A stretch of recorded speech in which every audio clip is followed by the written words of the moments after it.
पधारे।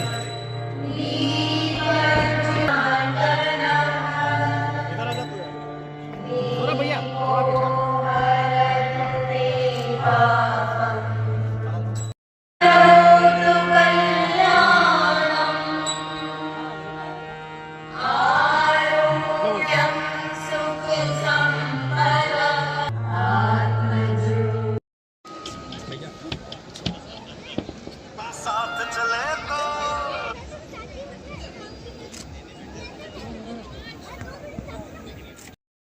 चेतन जी चर्चित जो दिल्ली से हमारे बीच में आए हुए हैं, चर्चाओं में जिनका आना जाना है, ऐसे चेतन चर्चित का भारत देश दीवाना है। श्रेष्ठ गुणों से भरी तिजोरी धीरे धीरे खोलते हैं। चुप रहते हैं गिरीश भैया, पर इनके काम बोलते हैं। बातें बड़ी नहीं करते, बड़े कार्य करके दिखलाते हैं। तभी तो गिरीश भैया व्यापार महासंघ की शान कहलाते हैं। एक बार गिरीश भैया के लिए जोरदार तालियां, और आपसे निवेदन है कि कृपया आए और अपना स्वागत उद्बोधन प्रदान करें। व्यापारी भाइयों, आप सभी को रंगों के इस पावन पर्व की हार्दिक शुभकामनाएं। पिछले 12 वर्षों से निरंतर चली आ रही परंपरा के अंतर्गत आज हमारे व्यापारी होली मिलन समारोह में आयोजित कवि सम्मेलन में आप सभी का व्यापार महासंघ अंतर्गत आज हमारे व्यापारी होली मिलन समारोह में आयोजित कवि सम्मेलन में आप सभी व्यापारी भवानी मंडी व्यापार महासंघ की ओर से हृदय से स्वागत और अभिनंदन करता हूं। आज इस मंच की गरिमा बढ़ाने हेतु पधारे सभी कविगणों का विशेष स्वागत है। साथ ही मैं नगर के समस्त व्यापारी बंधुओं का भी अभिनंदन करता हूं, जिनकी सक्रियता सहभागिता से यह आयोजन निरंतर सफलता की ओर अग्रसर है। मैं हमारे सभी सम्मानीय आयोग के प्रति हृदय से अभिनंदन व्यक्त करता हूं, जिनके सहयोग से ये कार्यक्रम भव्य रूप लेता है। अंत में आप सभी से निवेदन करता हूं, इस कवि सम्मेलन का आनंद लें, खुलकर हंसे, तालियां बजाएं और इस होली मिलन समारोह को यादगार बनाएं। आप सभी का पुनः हार्दिक स्वागत एवं अभिनंदन। धन्यवाद। जय हिंद, जय संचालन संजू सिंह जी आरटीएम से हमारे प्रतिनिधि के तौर पर संजू सिंह जी आप पधारे। आपके स्वागत के लिए कौशल जी।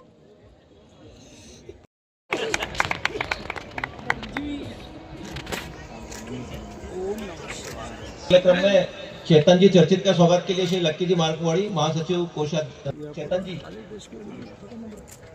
हिमांशु जी बावंडर,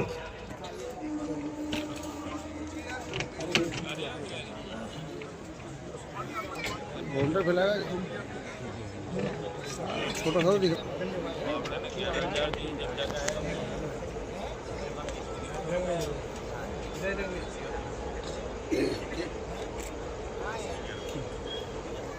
दिख चर्चित साहब का स्वागत करें।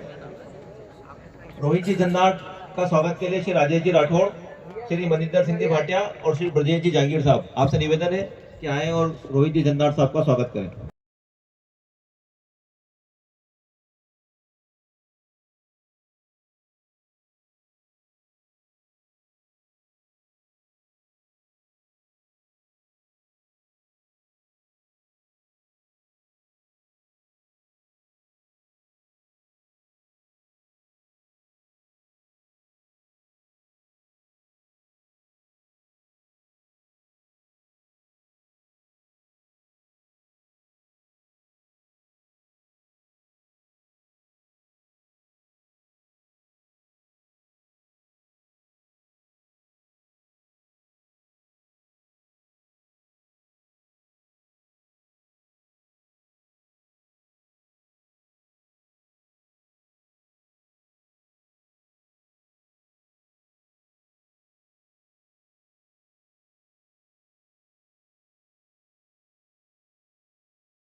प्रायोजकों के अगले क्रम में हमारे प्रायोजक हैं श्री कमल जी सोनी, धन लक्ष्मी ज्वेलर्स। मैं श्री कुंजन जी माहेश्वरी और श्री हरी जी देशवानी से निवेदन करूंगा कि कृपया आए और एवं गोविंद जी साहब बिरला पधारे, सुमित जी साहब दीक्षित का आप स्वागत करें। सुमित भी आप हमारा आतिथ्य स्वीकार करें। पधार चुके हैं भवानी मंडी व्यापार महासंघ के कुंजन भैया एवं हमारे जहांगीर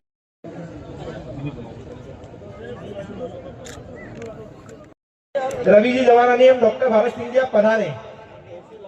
के राठी साहब, श्रीमान श्रीमती एवं ट्रस्ट मंडल के सभी सदस्य जो भी यहाँ मौजूद है, साथ हमेशा सहयोग बना के चलता है। भवानी मंडी व्यापार महासंघ में सीपीओ की व्यवस्था चालू करी है, जिसमें भवानी मंडी में लगभग 16 सीपीओ कार्यरत है, जिनके द्वारा हर माह 100 रुपए लिए जाते हैं।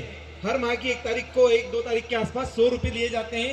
भवानी मंडी व्यापार महासंघ आपसे निवेदन करता है कि सीपीओ व्यवस्था को सुचारू रूप से संचालित करने के लिए आप सीपीओ को 100 रुपए प्रति माह देते रहें, जिससे जो व्यवस्था भवानी मंडी में चालू है, जिससे हमारे घर में चोरी, दुकानों में चोरी और बहुत सारी जो गड़बड़ व्यवस्था होती है वो काफी समय से कुछ हद तक रुकी हुई है।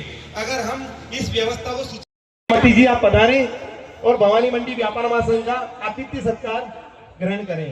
आपके स्वागत के लिए मैं बुलाना चाहूंगा मनोज जी सोलंकी। चाय पिलानी पड़ेगी, माठ साहब और चाय। ये अपने आप में ताली बजाने वाली बात थी, मेरे पर बजानी नहीं है अपने। वो आ गया बोला नहीं, और पीछे पड़ गया बोला चाय तो पिलानी पड़ेगी, नहीं माना। बोला ठीक है शाम को घर आ जाना। तो लुगाई का दिमाग और खराब, बोले इतने सारे कैसे आ गए? बोले वो बिल पास हुआ था, ये चाय पीने आ गए। बोले यार चाय पीने आ गए, पहले कहना चाहिए ना आपको, घर में शक्कर तो है ही नहीं। बोले अच्छा शक्कर नहीं है? बोला हाँ। बोला कोई बात नहीं, तो ठीक ही बना, मैं निपट लूंगा इन मास्टरों से। तो और क्यों बोला क्या भाभी जी इतनी शक्कर डाल दे गए, इतनी मीठी बना दिया आपने।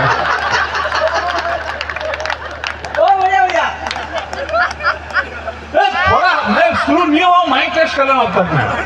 लो थोड़ा सा आगे आ जाओ यार, मेरा मूड बना दो यार। पीछे खड़े आप मुझे 50% दोगे, मैं 100% देके जाऊंगा सर। थोड़ा सा आगे जाओ। ये मेरा बाबू जी पधारो, आप आगे।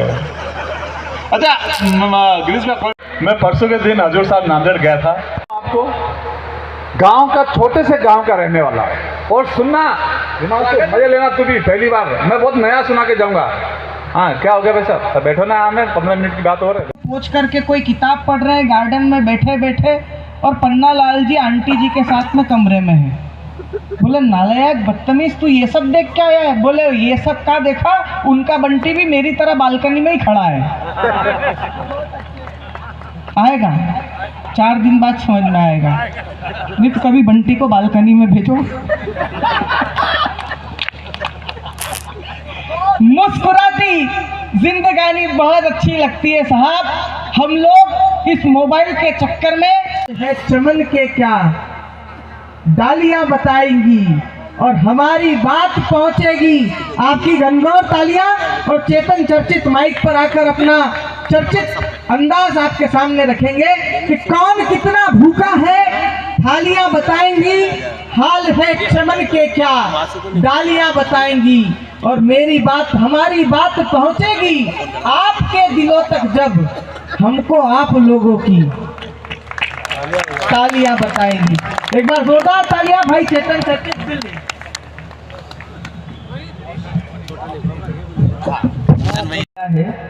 हिमांशु भैया तालियां बजाएंगी, तालियां बजाएंगी, ये तालियां आए वो। तो देखो मैं आप लोगों को भवानी मंडी वाले कुछ भी सुनाऊं, उससे पहले एक 30 सेकंड की कहानी सुनाता हूं, और उससे करूंगा कि कितनी देर मुझे इस माइक पर खड़ा रहना है। जिंदाबाद बाबू। एक शिष्य ने चाहा अपने गुरु की परीक्षा लेना।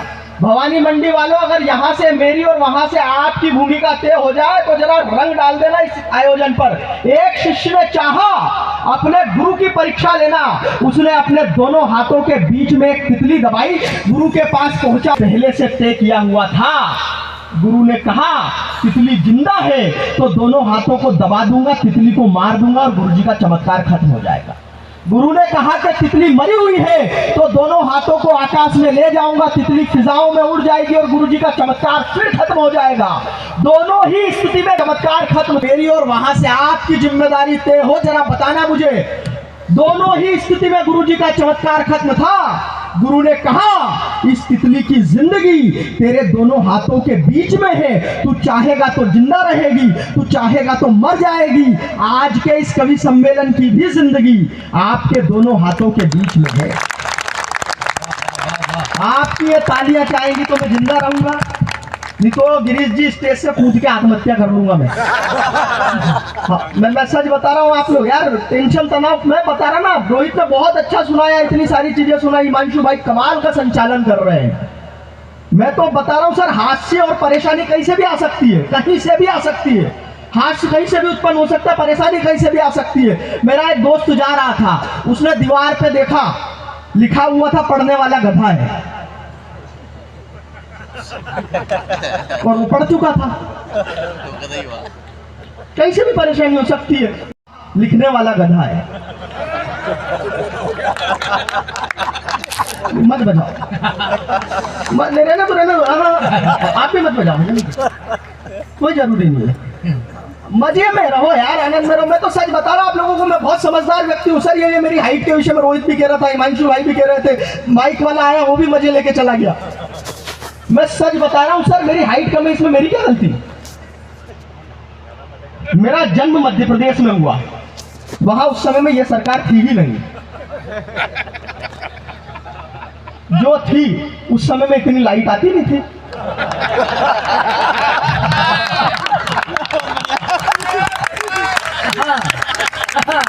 और लाइट आती थी तो चली जाती थी, आती थी चली जाती थी। मैं सच बता रहा हूं भवानी मंडी वालों, इधर मेरा जन्म हो रहा था, इधर लाइट चली गई।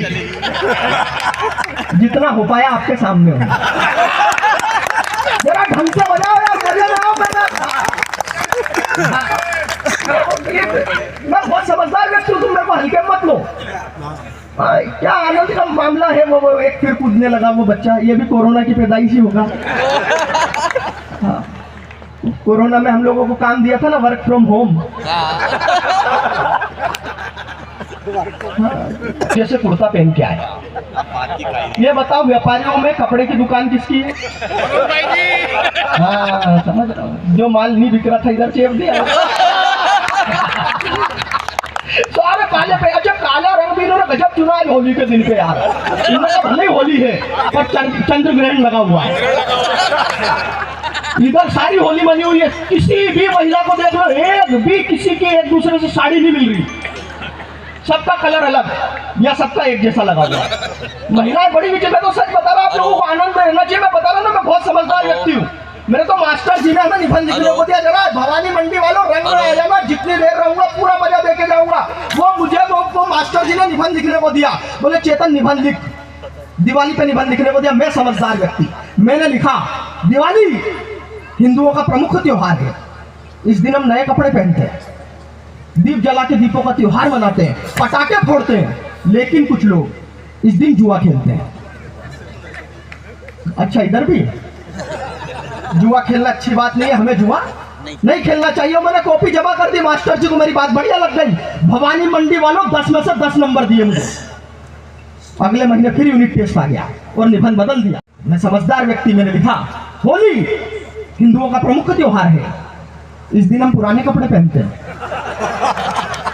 गलत जगह पे हंस दिए। हंसी वाली बात आ रही है, अगर मजा आए तो फिर एक एक व्यक्ति साथ में आ जाना।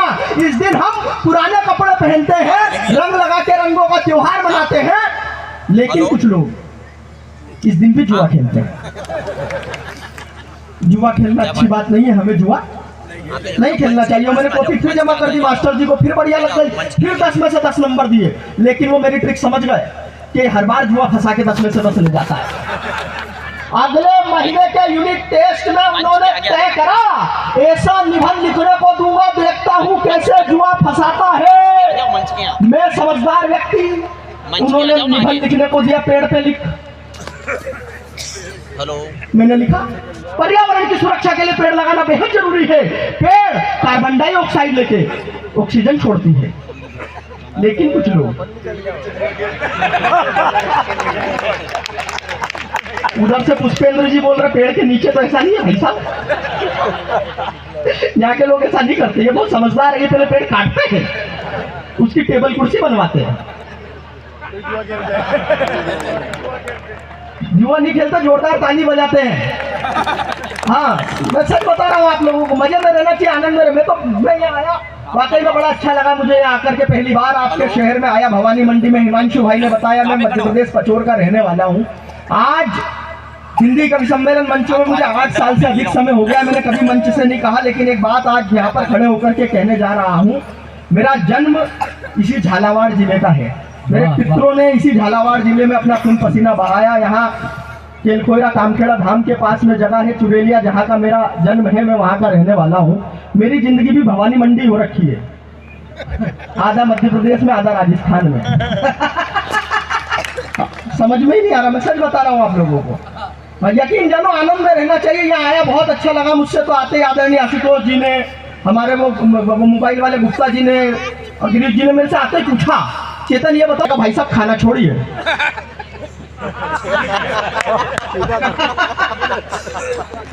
तो उन्होंने मुझे ऊपर से नीचे तक देखा, बोले तू खुद तो पौवे जैसा, तेरी क्या पीने की व्यवस्था करूं। मैंने 2 पंक्तियों में जवाब दिया, जवाब अच्छा लगे तो फिर एक व्यक्ति की तेरी क्या पीने की व्यवस्था करूं। मैंने कहा भाई साहब, अपनी बातों को मैं ऐसे सजा लेता हूं तो पौवा, मगर बोतल का मजा देता हूं। तो वो मेरा कॉन्फिडेंस भाग गया, बोले ज्यादा तेज हो रहा है, बता क्या मंगाऊं। मैंने जो मंगा लिया, मेरी मस्ती, आपकी ऊर्जा, आपकी तालियां, आपका ठहाका और मेरी शुरुआत। बोले बता क्या मंगाऊं। मैंने कहा जी मंगाइए Aristocrat, Bagpiper, Contessa, Double Dog, Fun Drop, Line Drop, Elephant, Godfather, Imperial Blue, Johnnie Walker, Kingfisher, McDonald, Old Monk, Peter Scott, Teacher Scott, Royal Star, Signature, Red 69, triple X, जैंकी, चिंगारो, छोड़ के एक गिलास ग्लूकोज।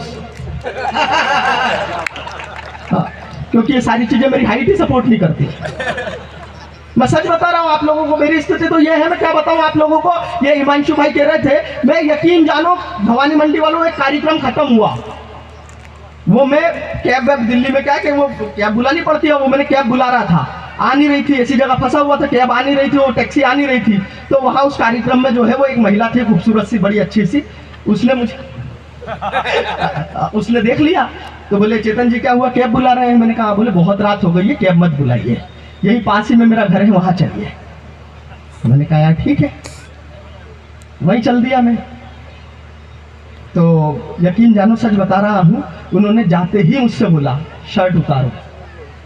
हाँ, मैंने कहा क्या बात कर। बोले हाँ, और फिर अंदर से अपने बच्चे को बुलाया, बोले बेटा कॉम्प्लेन पिया कर, नहीं तो ऐसा रह जाएगा। आप लोग बहुत समझदार हो। नहीं ऐसा नहीं, एक बार फिर ऐसा नहीं।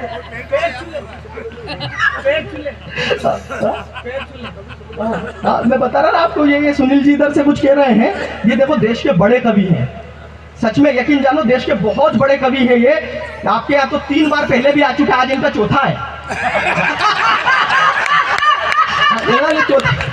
चौथी बार आए हैं, लेकिन ये इतने बड़े कवि है सर, ये बड़ी बात नहीं है। यहाँ पे 3 बार आए या दुनिया भर में जाते हैं या टीवी चैनलों पर आते, लाफ्टर के बड़े कवि हैं। कवि सम्मेलन से मिलने वाली जितनी भी पेमेंट होती है, जो भी धनराशि मानदेय आप देते हैं, 2 होनहार बच्चों की पढ़ाई में उसे खर्च करते हैं। वाह नहीं, वो दोनों होनहार बच्चे उनके खुद के हैं। हाँ, इतने संस्कारी है। मैं तो इनके घर गया सर, इनके घर गया, इनका बच्चा आया मेरे पास, वो कहता ताऊ जी नमस्ते। मुझे देखो आप, ताऊ हमें किसी का भी ताऊ हो सकता हूँ, पर भैया संस्कार है, मेरे को क्या लेना देना, अपन तो बनिया व्यक्ति, अपन नाश्ता करना है नाश्ता करो और चलो। मैं 2 दिन बाद फिर चला गया, तो कहता है चाचा जी नमस्ते। मैंने कहा संस्कारों में कमी आ रही है, अपन ताऊ जी से चाचा जी हो गए, पर अपने को क्या लेना देना, अपन तो नाश्ता करना है नाश्ता करो और चलो। मैं 3 दिन बाद फिर चला गया, तो कहता है मामा जी नमस्ते। मैंने कहा इसे तो रिश्तों के विषय में कुछ नहीं पता, मैं समझाता हूँ उसको। मैंने बुलाया, मैंने कहा जब मैं पहली बार आया था तो तुमने कहा ताऊ जी नमस्ते, दूसरी बार आया तो कहा चाचा जी नमस्ते, आज सीधे मामा जी नमस्ते। आपको रिश्तों के विषय में कुछ नहीं पता है, मैं बताता हूँ। वो बोला आप रहने दो, मैं ही बताता हूँ। मैंने कहा बता। बोले जब आप पहली बार आए तो पापा ने कहा चेतन चर्चित जी आए हैं, मुझे लगा आप उम्र में बड़े हैं, इसलिए ताऊ जी नमस्ते कहा। दूसरी बार जब आप आए तो पापा बोले चेतन चर्चित आया है, तो मैं समझ गया आप उम्र में छोटे हैं, इसलिए चाचा जी नमस्ते कहा। अभी जब आप आए तो पापा बोले, वो साला फिर आ गया। मेरी रेपुटेशन है सर, मैं सही बता, ऐसा थोड़ी है। हाँ, वो मैं एक बार फिर गया इनके घर क्या मैं किसके घर? गिरीश जी के घर गया, मेरी मर्जी से कहीं गया। मैं कहीं पे भी चला जाता हूँ, मैं गिरीश जी के घर गया। सर संस्कार यहाँ पे भी बड़े अद्भुत है आप लोगों के, पर मेरे संस्कार सर, गिरीश जी उम्र में बड़े हैं, सुनील जी जो हमारे बॉस है वो उनको भी बॉस कहते हैं, तो मेरे संस्कार जुदा होने के डर से दिल लगाना छोड़ देंगे क्या? जरा सा वक्त क्या बदला के चेहरों पे उदासी है, गमों से खौफ खाकर मुस्कुराना छोड़ देंगे क्या? जरा ताली बजाओ इस आयोजन समिति के लिए, इतना अच्छा आयोजन प्रतिवर्ष आपके लिए आयोजित करवाती है। वाकई में आनंद का विषय है, मजे में लेना चाहिए। मैं तो सच बता रहा सर, मेरी तो हाइट बड़ी नहीं, लेकिन मेरे पिताजी ने मुझे बचपन में समझा दिया था, तेरी हाइट तो बड़ी नहीं लेकिन हर बात बड़ा चढ़ा कर पालो। वो लड़की वाले आए मुझे देखने, लड़की के पिताजी मेरे सामने, मैं उनके सामने, मैंने चश्मा लगाया हुआ था, तो उन्होंने मुझसे आते ही पूछा ये चश्मा नंबर का है क्या? मैंने बड़ा चढ़ा करके बता दिया 5 साल से अंधा हूं। थोड़ी देर बाद मुझे खांसी आ गई, तो उन्होंने मुझसे फिर पूछ लिया खांसी हो रखी है क्या? मैंने फिर बड़ा चढ़ा करके बता दिया 10 साल से टीबी है। अगली बात, एक व्यक्ति की मस्ती उठे, थोड़ी देर बाद उन्होंने मुझसे फिर पूछा हमारी बेटी तो पसंद आई ना? मैंने फिर बड़ा चढ़ा करके बता दिया मां पसंद आई है। तो मेरा मामला बहुत अद्भुत है ये हमारा रोहित, मैं तो सही बता रहा, ये छोटी हाइट पर इतनी सारी बात कर रहा था सर। मैं तो इसकी शादी में गया, एक तो मेरा ये मानना छोटी हाइट वालों की शादी होनी ही नहीं चाहिए, ऐसा नहीं हुआ। मैं खुद जाकर के गाना बजवाया, मैंने कहा इसके लिए बजाओ जिसका पति छोटा, फिर रिमिक्स चालू करवा दिया मैंने, छोटा बच्चा जान के ना कोई आंख दिखाना। सर शादी में एक कैरेक्टर होती है साली, हाँ आदि घर वाली, जूते चुरा ले जाती है, एक ही काम उसका जूते चुराओ, नेक देना पड़ता है। फिर छोटी हाइट वाले या टेंशन नहीं लेते, सामने से बुलाते हैं मैडम इधर आओ। जो जूते चुरा के लेके गई ना, वो तो लाइटों वाले, सिटी वाले तो अभी भी मेरे ही पास है। सर एक ही दिक्कत होती है बस, फेरे के टाइम पे पुलिस पकड़ ले जाती है, नाबालिग बाल विवाह। पुलिस थाने में, स्टेशन पे शादी होती है, पता ही नहीं चलता विदाई के टाइम पे कि विदाई करवा के ला रहा है कि रिहाई करवा के ला रहा है। शुभ मंगल सावधान विवाह संपन्न, असली सीन तो अब बनता है, सब अपने कमरे में। हाँ नहीं, जैसा सोच रहे हो वैसा कुछ है ही नहीं, क्योंकि कुंडी ऊपर होती है। ये कुंडी तब तक ऊपर रहेगी जब तक आप लोग ताली नहीं बजाएंगे। वो सर ऊंचा उछक के लगा तो भी नहीं लगती, किसी को ये भी नहीं कह सकते कि भाई तू अंदर से कुंडी लगा के बाहर चले जा। दुल्हन को भी नहीं कह सकते कि बहन तू ही लगा दे। तो पूरी रात या तो दुल्हन की तरफ देखते रहते या दरवाजे की तरफ देखते रहते, दुल्हन की तरफ देखते रहते या दरवाजे की तरफ देखते रहते। सुबह उठ के जब दरवाजा खोलने की कोशिश करते तो पता चलता है कोई बाहर से ही लगा गया था यार। इसीलिए मैंने तो कसम खा रखी है, ना तो खुद शादी करूंगा ना अपने बच्चों को करने दूंगा। आनंद में आओ यार भवानी मंडी वालों, थोड़ा सा मजे में आओ। मैं तो सच बता रहा आप लोगों को, यकीन जानो वो ये हिमांशु भाई पाकिस्तान मान रहे हैं। मैंने कहा यार वो जो तुम्हारे प्रधानमंत्री है शहबाज शरीफ, वो तो बड़ी बड़ी बातें करते, ऐसा कर दूंगा वैसा कर दूंगा, ये कर दूंगा वो कर दूंगा, उनसे जाके मांग। वो बोला मैं पाकिस्तान का प्रधानमंत्री शहबाज शरीफ ही हूँ। आपकी तालियां कमजोर है, मैं एक अवसर देता हूं, 4 पंक्तियां यहां से उठाता हूं पूरी जिम्मेदारी के साथ में। अगर वहां से वैभव परिवार कीर्ति से ऊपर क्या रखता है, 4 पंक्ति हिंदी कवि सम्मेलन मंच का सबसे छोटा बेटा अपने बड़ों की अगवानी में खड़े होकर के सुनाता हूं। अगर अच्छा लगे तो भवानी मंडी के प्रबुद्ध लोगों की बड़ी तालियां उठे। वसुदेव कुटुंबकम से श्रेष्ठ जहां, अपनी संस्कृति पढ़ रहा हूं, अगर गर्व हो भारतीय होने पे तो उस गर्व को तालियों में बड़ा लहरा दीजिएगा। वसुदेव कुटुंबकम से श्रेष्ठ जहां, माइक वाले भाई इसका थोड़ा सा वॉल्यूम बढ़ाओ।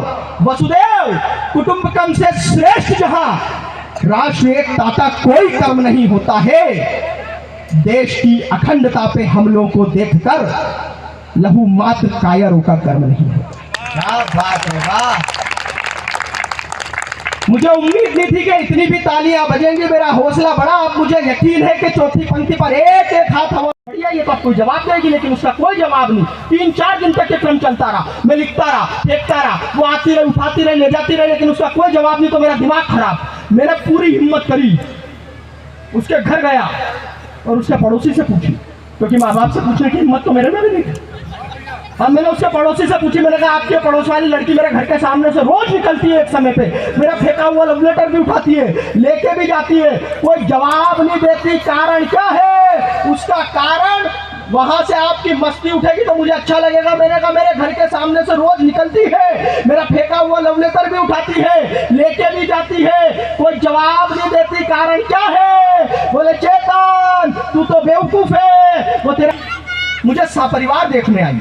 नहीं भाई, सच बता रहा हूँ, मैंने तो बचपन में एक शोध कर लिया था। भवानी मंडी वालों बहुत बारीक, क्योंकि आप लोग बहुत अच्छे लोग यहाँ पर बैठे हुए, बहुत बारीक टिप्पणी बता रहा हूँ। बचपन में जब आशीर्वाद की जरूरत थी तो रिश्तेदार पैसे दे जाते थे।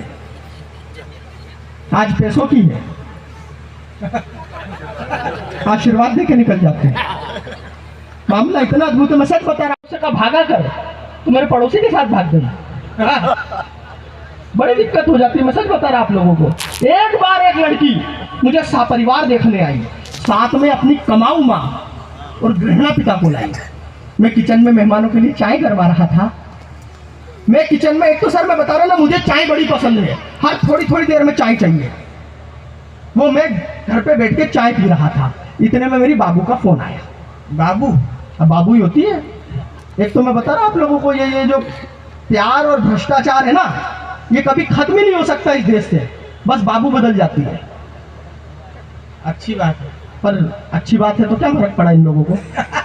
एक बार एक लड़की मुझे सपरिवार देखने आई, साथ में अपनी कमाऊ माँ और गृहिणी पिता को लाई। मैं किचन में मेहमानों के लिए चाय गरमा रहा था और खिड़की से लड़की को देख देख शर्मा रहा था। लड़की वाले मेरा कद ऊपर से नीचे तक नाप रहे थे। चाय की ट्रे ले जाते समय मेरे हाथ कांप रहे थे। लड़की की माँ चाय की चुस्की लेते हुए बोली, बेटा खाना बना लेते हो ना?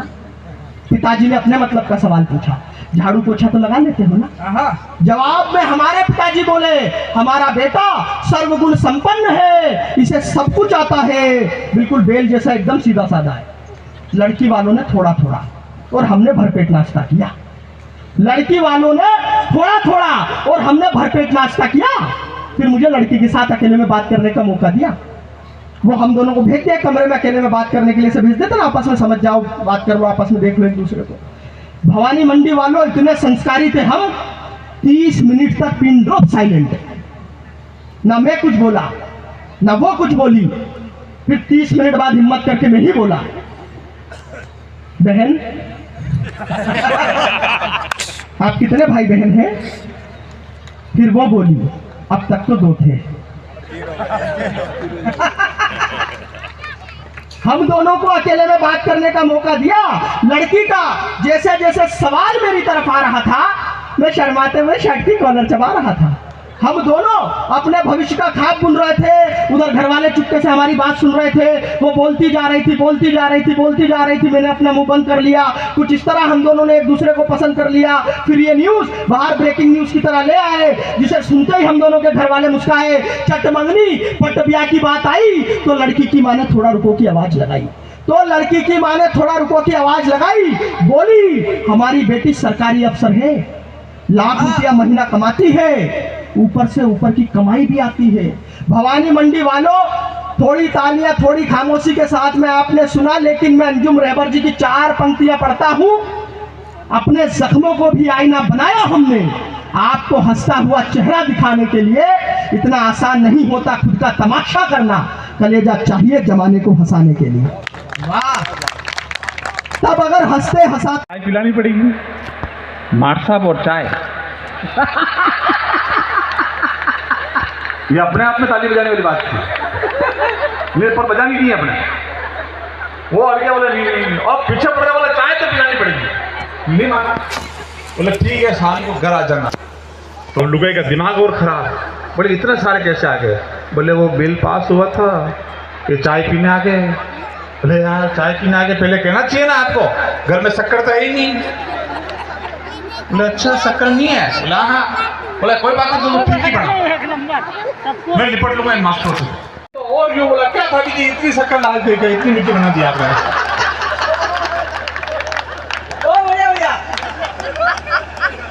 थोड़ा मैं शुरू नहीं हुआ, माइंड टेस्ट कर रहा हूँ अब तक मैं।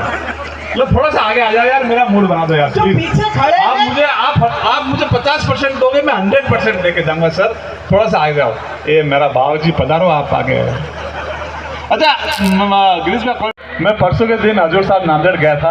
आपको गांव का, छोटे से गांव का रहने वाला, और सुनना दिमाग से मजे लेना। तू भी पहली बार मैं बहुत नया सुना के जाऊंगा। हाँ क्या हो गया भाई साहब? तो बैठो ना, हमें 15 मिनट की बात हो रही है। में आंसू आ गए साहब। तस्वीर पर मिट्टी जमी हुई थी, जाले जमे हुए थे, और पीछे वो पीले पीले रंग का टाटिया नहीं होता, टाटिया, और टाटिया का छज्जा बन गया था साहब। डोकरी रोने लगी जोर जोर से। इतने में एक टाटिया उड़ते हुए आया और डोकरी के गाल पे काट खाया। डोकरी को कुछ संपटनी पड़ी, तन्नाटी छुट्टी। डोकरी ने तस्वीर यूं की यूं फेंकी। बोले मरता मर गया, पर बटका भरना अभी तक नहीं भुलाए।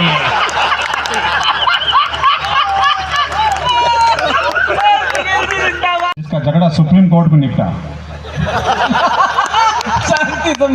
Thank you sir. क्या करें, गांव वाला, अच्छा गांव वाले बहुत प्रेम करते हैं भाई साहब, बहुत प्रेम करते हैं। मैं अभी मुंबई में था सर। होटल, आपने मरीन ड्राइव पे एक होटल थी, hotel Trident, 5 star 7 star hotel है, होटल ट्राइडेंट। अभी 28 तारीख की सच्ची घटना, मेरा प्रोग्राम था होटल ट्राइडेंट में। तो एक गांव वाला आ गया सुनने के लिए, मेरा अपना छोटा सा गांव का आदमी था। बोले यार सुनील भाई, यार तुम कितना बड़ा आदमी हो गए, इतने बड़े होटल में प्रोग्राम कर रहे हो, मजा आ गया यार, तुमको देख के बहुत दिल खुश हो गया यार, घर चलना पड़े। मैंने कहा इसमें अच्छा रूम मिला हुआ, नहीं घर चलना पड़े। प्रोग्राम के बाद वो रूम खाली करवा दिया उसने। अब इतनी बड़ी अटैची मेरी, वो मोटरसाइकिल लेके आया और मैं पीछे मोटरसाइकिल में बैठा और अटैची पकड़ रखी। 40 किलोमीटर जाए जा रहा विरार बसी ले गया। मैंने कहा यहाँ कहाँ ले जा रहा है? बोला घर तो चलना पड़ेगा। जैसे ही घर पे गए, बम्बई गेट, उसका कमरा खोला, 10 बाई 10 का कमरा। एक तरफ उसका एक छोरा सोया हुआ, दूसरी तरफ दूसरा छोरा सोया हुआ, बीच में लुगाई सोई हुई। मैंने कहा मैं कहाँ सोऊंगा? बोले हो जाएगी सब व्यवस्था, टेंशन मत ले। उसने सॉल में एक छोरे को लपेटा और एक खूंटी बिठा दिया, दूसरे को लपेटा और दूसरी खूंटी बिठा दिया, और लुगाई को बोला चल बाहर निकल, अपन बाहर सोएंगे, मेहमान यहाँ आए, मेहमान सोएंगे बिस्तर पे, और तेरी 8 बजे की ट्रेन है, मैं 6 बजे उठा दूंगा, सो आराम से, सो डर मत अपना भाई हो। सर हम सो गए। सुबह उसने 6 बजे उठाया, उठ ट्रेन जाने वाली है। मैं उठा तो मैं भी एक खूंटी भी टंगा हुआ था। मैंने कहा मैं यहाँ कैसे आ गया? बोले 4 बजे वो साला जी आए थे ना, फिर उनको भी तो सुनाना पड़ता है यार। सर अच्छा लग रहा हो, केवल आपसे बातें चिंता कर रहा हूँ, अभी तक शुरू नहीं हुआ हूँ मैं, है ना। आनंद लेना, मस्ती लेना चालू। मैं गया बैठने, मोटरसाइकिल दूर खड़ी की, 3-4 गोट मोट करके बैठे हुए थे। एक 3-4 अगरबत्ती की फूंटियाँ पड़ी थी। मैंने शक्ल ऐसे बने जैसे उनकी भाई नहीं मेरी भाई मर गई हो। मैंने कहा भाई बहुत बढ़िया थी यार, भाई ऐसे कैसे चली गई, क्या उम्र थी भाई की? इतने में बड़े बड़े लड़के ने कहा भाई रे गलती होगी तेरे से, भाई को मरे तो 10 साल हो गए, अभी तो बाद साहब मरे हुए हैं। मैंने कहा बाद साहब कितने साल के थे? बोले 95 साल के। मैंने कहा ये क्या उम्र थी क्या जाने की? इतने में एक 4 साल का छोरा कूदते कूदते कूदते कूदते बड़े बड़े लड़के गोदी में आके बैठ गया। मैंने कहा ये आपका पोता है क्या? बोले हाँ भाई, बाद साहब मरते मरते खेत की एक पाती और कर गए हैं। आप हंस रहे हो। मैंने कहा बाद साहब क्या करते हैं? बोले चबूतरी पे बैठे एक्सपोर्ट इंपोर्ट का काम करते हैं, और आप देखना हमारे गाँव में बच्चे चले जाते हैं प्रदेश, डोकरी घर पे अकेले रह जाते हैं, डोकरी बैठती है पोल में और डोकरा बैठते हैं वो चबूतरी पे, और डोकरी की गर्दन हिलती है और डोकरी की हिलती है। इतना एक छोरा निकलता जो डोकरा कहता है ये तेरी बाई को क्या अच्छे इसमें।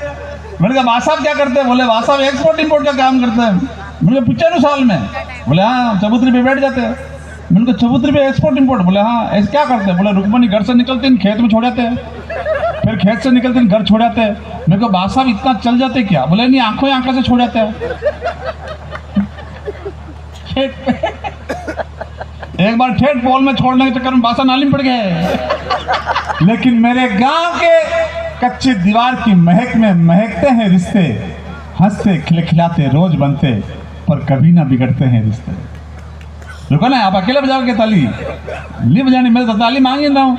मेरे गांव की कच्ची दीवार की महक में महकते हैं रिश्ते, हंसते खिलखिलाते रोज बनते, पर कभी ना बिगड़ते हैं रिश्ते, क्योंकि बड़ों की ताप से हमेशा सुरक्षित रहते हैं रिश्ते।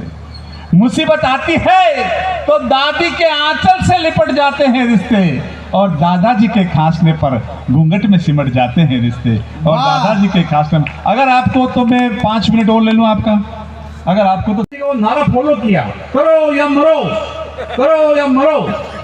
मेरे 11 का कब हुआ है?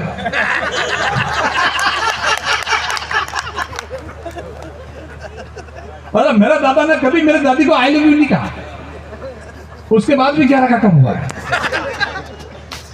और आज प्यार होते ही छोरा तोता हो जाता है। हाँ सानू, हाँ बाबू, सोना, ये डार्लिंग 100 रुपये का रिचार्ज करा नहीं आ रहे। बोले अभी तो करे 1 मिनट पहले। अच्छा तेरे को वापिस लगे क्या 100 रुपया? ये तो प्यार है सर। लेकिन ऐसा प्यार नहीं था। हम लोग क्या प्यार करते थे डॉक्टर साहब, उस जमाने में चिट्ठा लिखा करते थे जिसमें गुलाब छपा होता था, ऊपर लिखते मेरे दिल की रानी धपुड़ी, नीचे लिखते तेरे दिल का राजा चंपालाल है। हमारे गांव में क्या प्यार करो, 6 महीने तो उसको देखने में निकल जाए, 6 महीने उसको चिट्ठी लिखो जो उसको देने में निकल जाए, 6 महीने उसको फिर उसका चिट्ठी का जवाब आने की तैयारी करें तो उसका जवाब तो नहीं आया, उसकी कंकुपत्री आ जाए ब्याह में। फिर उसके ब्याह में अपन पुरस्कार ही करें, जोलियो जोलियो राय तो ये तो हमारा प्यार है सर। मैं सही कह रहा हूँ, शादी ब्याह हमारा नहीं होता था, हम नहीं देखते थे। लेकिन पहले बारातें 2-2 दिन तक रुकती थी।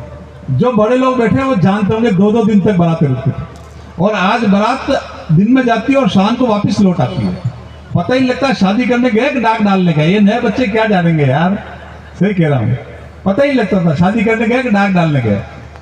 और जैसे वो आदमी उसमें बफे में जाता है गार्डन में, और उस शादी में क्या बफे सिस्टम जमा रखा, आगे इतना बड़ा काउंटर बना दिया, ये दुनिया भर का सलाद रख दिया, देसी में और मिल लुगई गए, लुगई का दिमाग खराब, ए ले आज तो सब्जियां काट के रखी, सब्जी बनाएंगे कब बढ़िया। अरे मैंने कहा गधेड़ी है, सलाद है सलाद। तो अच्छा जैसे अपन ने 3-4, वो तो पहले की बात थी। अब मैं शादी में क्या 3-4 पीस काकड़ी को उठाए और दूल्हे का काका आ जाता है, चलो एक बस जा रही है। अरे खाने तो दे, तुमको भाई बंदे को कभी नहीं लाना, तुम अपने हिसाब से आना। उनका शांति रख, 2 मुठ्ठियां भरी के हाथ में काकड़े की जेब में रखी, उनका चाल मारे भाई। रात को 2 बजे घर पहुंचे और लुगाई का बारात आ गई किया। मैंने कहा हो बाराती को क्या दिया? मैंने कहा काकड़िया, तू ही खाओ नहीं खाओ, 2 रोटी बना। लेकिन साहब मेरी बारात 2 दिन रुकी और आखा तीज तावड़े की लाए पड़ रही गर्मी यार। 9वीं तक हम हाफ पैंट में गए, 9वीं तक स्कूल में। 10वीं में पहली बार फुल पैंट पहना। किन किन लोगों ने वो बटन वाला हाफ पैंट पहना, गुंदी वाला, बताया मुझे। क्या बात है, thank you sir, thank you. हमारे आजकल का छोरा पैदा नहीं है उसके जगलिया टोपी में जीन्स आ जाती है, भाई जी, जगलिया टोपी में जीन्स आ जाती है उसके। और हमारे 9वीं तक फुल पैंट का अतान पता भाई साहब, बटन वाला हाफ पैंट पहनते थे। 10वीं में पहली बार फुल पैंट पहना, वो भी चेन वाला। 3 दिन तक रोतो रियो।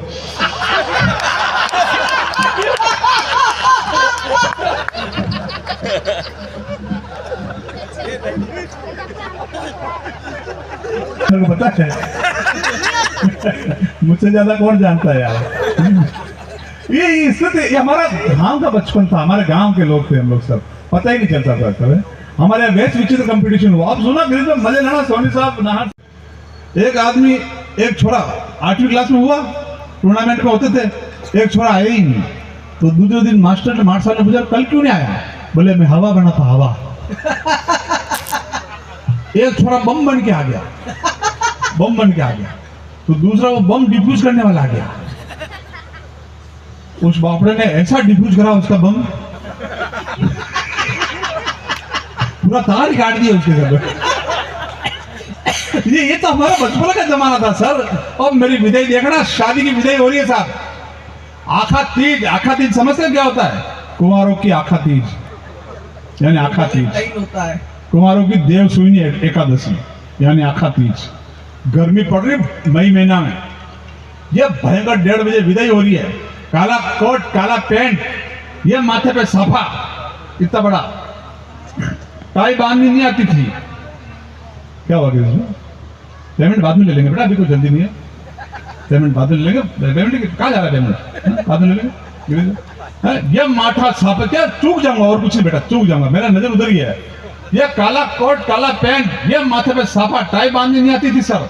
तो हमने व्यापार मंडल के अध्यक्ष महोदय को बुलाया, आदरणीय सम्मानित जी, मेरे शादी में आए थे। इन्होंने मैंने कहा टाई बांध दो भाई साहब, आप तो बड़े आदमी हो यार। तो इन्होंने 1 घंटे तक कोशिश करी उस टाई के साथ, कभी यूं करें, कभी यूं करें, कभी यूं करें। फिर बोले यार सुनील भैया, ये टाई आपके गले की साइज की नहीं है। मैंने कहा इनको भी नहीं आती। ये इन्होंने वो गाय भैंसों के नहीं बांधते गांठ, वो गोल गांठ बांध के चले गए। 3 दिन तक टाई लटकी की लटकी रही, कपड़े चेंज होते रहे। नीचे स्पोर्ट शूज, अब विदाई हो रही है मेरी, सीन देखना। ये एक कपड़ा और पकड़ा दिया दुल्हन का, और दूसरा सिरा उसके दुल्हन के पल्लू के बांध दिया। उस बेचारी ने इतना लंबा घूंघट निकाल रखा, उसको पता ही नहीं चल रहा किसके साथ जा रही है, और मेरे को पता नहीं चल रहा कौन सा टेंशन लेके चल रहे हैं। और वो रो रही है जोर जोर से। अपने तो गाँव में आज भी रोती है सर, हमारे तो छोटे कस्बों में आज भी रोती है। महानगरों में माँ बाप रोते हैं, अपनी छोरी कहाँ गई रही। और एक बात कह दूं मैं आपको, ध्यान रखना, 36 टुकड़े होने से पहले 2 रेपड़ कस के रखना। ध्यान रखना कि तेरा जन्म किस लिए हुआ है। किसी दूसरे को दोष देने के बजाय अपने घर की बाड़ मजबूत करना हमेशा। और रो रही जोर जोर से।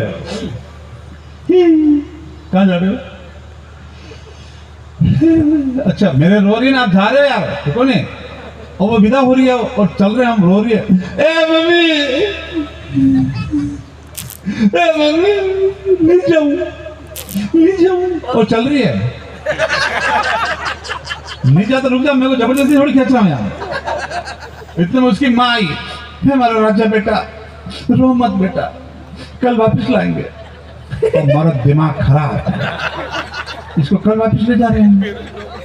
इसके चक्कर में पूरे गांव को जिमा दिया अपन ने। और एक बारीक पंच दे रहा हूं, भवानी मंडी वालों संभाल लेना, एकदम बारीक पंच। इसको कल वापस ले जा रहे हैं। और आज तो बेरू जी का रात जागरण अपना बजा लिया करो, ताली बजा लिया। मैं पापा नहीं जाऊं, मैंने कहा हमारा पापा कटे। बोले बस में सामान चढ़ा रहे वो लाइट चढ़ा। मैंने कहा ओ पापा वो सामान छोड़ो, ये संभालो, ये कल वापस जा रही है। मेरी नजर ऊपर गई तो मोहल्ले के छोरा छत पे छाती कूट रहा जोर जोर से, जा रही है यार। और मैंने की गुरु, इसकी टीआरपी मेरे से ज्यादा है। छोटा वाला साल आया, जिया जी 3 FIR लगी है, ध्यान रखना। गलती हो गई, पापा कहां से लाए पकड़ के इनको। इतने में बड़ा वाला आया, कमर साहब, अपने कमर साहब कितना बड़ा वाला साला, कमर साहब। मैंने कहा हो जी के कुछ नहीं होना चाहिए। मैंने कहा तो फिर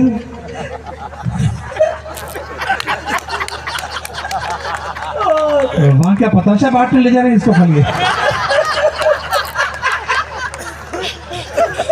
सर अच्छा लग रहा है, मसले में मुझे मजा आ रहा है सर। रिश्ते आज भी सांस लेते हैं। क्या चलिए, वाह, इतने परछाई उठती है और अपन यूं।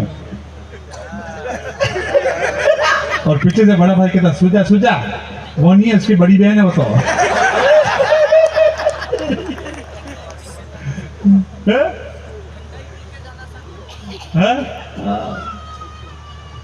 यार नवरात्रि का सीन चल रहा है। हाँ, 9वें दिन जब हम माता जी को, हमारे जगदम्बा को विसर्जन करने ले जाते हैं, तो आपने देखा होगा कई मंदिर के शक्ति के भोपा जिनको भाव आते हैं, किसमें माता जी आ रहे हैं, किसमें क्या आ रहे हैं, वो सागड़े कूद रहे होते हैं।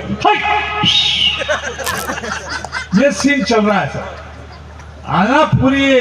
और एक बात कह रहा हूं दोस्तों, कोई फालतू बात नहीं करूंगा, जो मस्ती, जो आनंद मेरे इस गांव की माटी में है ना, शहरों की गटर की गंदगी में नहीं मिलेगी।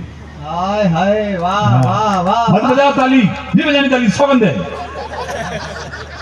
क्यों आप अकेले क्यों हिम्मत कर रहे हो ताली बजाने की? पेमेंट हम ले रहे हैं, हम बजाएंगे आपके लिए ताली।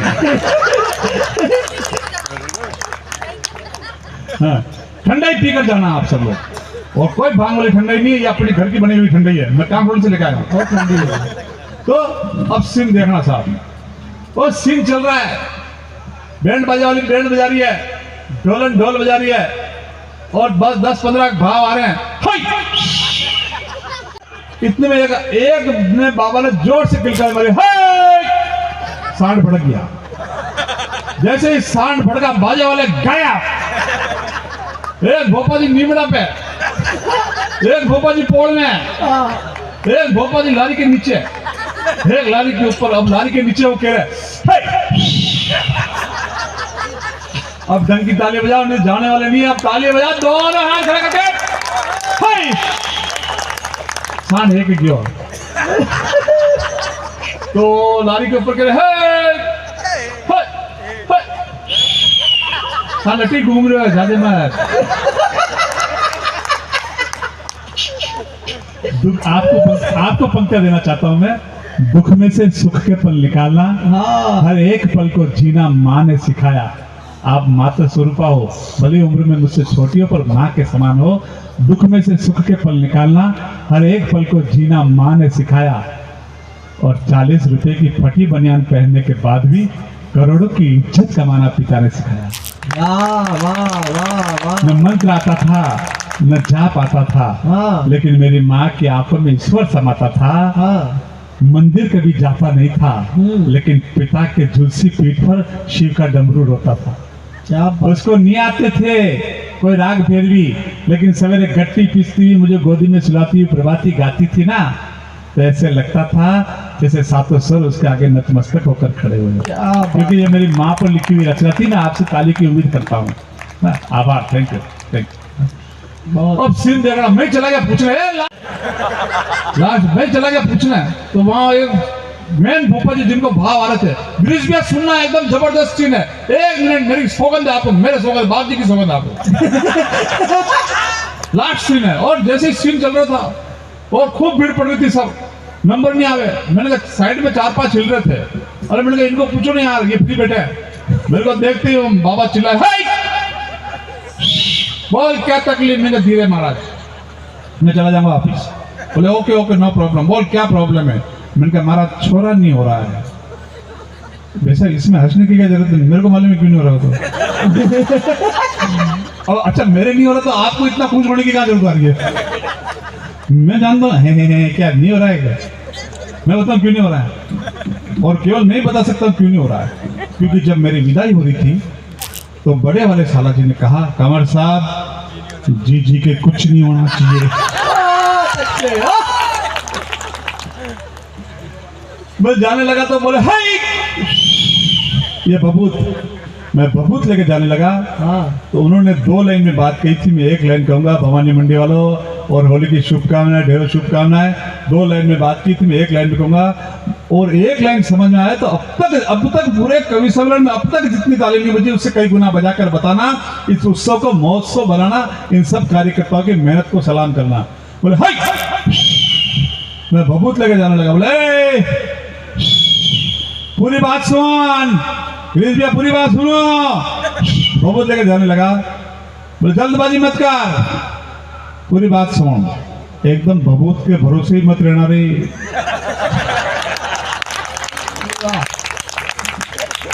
एक छोटी सी कविता मैं सुनाना चाहता हूँ। हमारा काम धंधा बंद हो गया था क्योंकि हमारे लिए भीड़ चाहिए।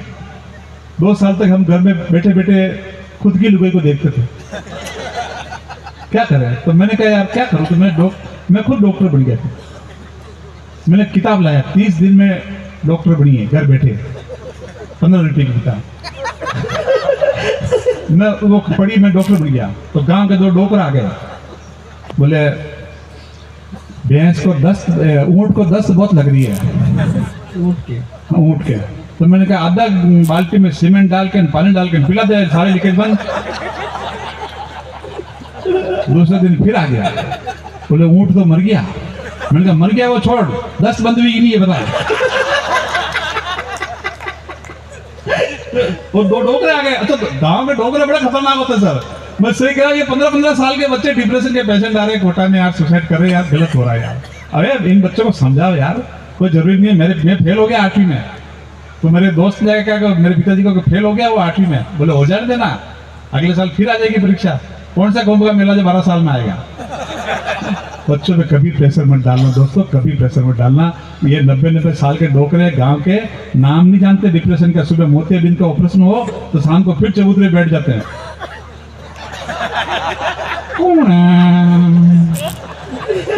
शंकर यार की लुगाई दिख रही है यार, इनको आगे क्या करना। आनंद लेना सर। एक कविता मैं अपने पिता को समर्पित करना चाहता हूँ। मैंने रूबरू तो ईश्वर को मैं कभी ताली मांगता नहीं और इस कविता पे ताली मांगूंगा भी नहीं। मन करे तो बजाना, नहीं मन करे तो मत बजाना। ये बासा बैठे इन सबको समर्पित। मैंने रूबरू तो कभी ईश्वर को देखा नहीं, मैंने रूबरू तो कभी ईश्वर को देखा नहीं, पर मेरा दावा है मेरे पिता से ज्यादा खूबसूरत नहीं हो सकता वो। क्या बात है, वाह। मंदिर गया, भीड़ बहुत थी। ये व्हाट्सएप पर सुना होगा आपने, ओरिजिनल कविता से चुराई हुई पंक्तियां है, ओरिजिनल ये खड़ा है। भीड़ गया, मंदिर गया, भीड़ बहुत थी, दर्शन नहीं हो रहे थे। बाबा ने कंधे पर बिठाया, मेरा एक हाथ बाबा के सिर पर था, एक हाथ से हाथ जोड़ रहा था। बाबा ने कहा, अरे सुनील दोनों हाथ छोड़ के हाथ जोड़, तू गिरेगा नहीं, तेरा बाप अभी जिंदा है। वाह वाह वाह। उनकी बातें सुनकर सर मुझे हौसला आ गया। मैं उनकी उंगली पकड़कर कंधे पर खड़ा हो गया और बोला, बाबा देख मैं आज आपसे बड़ा हो गया। सुनकर बाबा मुस्कुराए, बोले इस प्यारी सी गलत फहमी में भले ही खुद को जकड़े रखना बेटा, पर याद रख मेरी उंगली पकड़े रखना। हाय हाय, वाह। तेरा पिता उस दिन बहुत खुश हो जाएगा जिस दिन तू कंधे पर नहीं खुद के पांव पर खड़ा हो जाएगा। क्या बात है, वाह। मुझे कंधे का महत्व तब समझ में नहीं आया जब बाबा ने मुझे कंधे पर उठाया। मुझे कंधे का महत्व तब समझ में आया जब मैंने अपने पिता को कंधे पर उठाया। हाय हाय हाय हाय। कमजोर पहले सर, कोई बात नहीं। आप सबको हैप्पी होली। आज का जो संचालन क्या है भाई, हिमांशु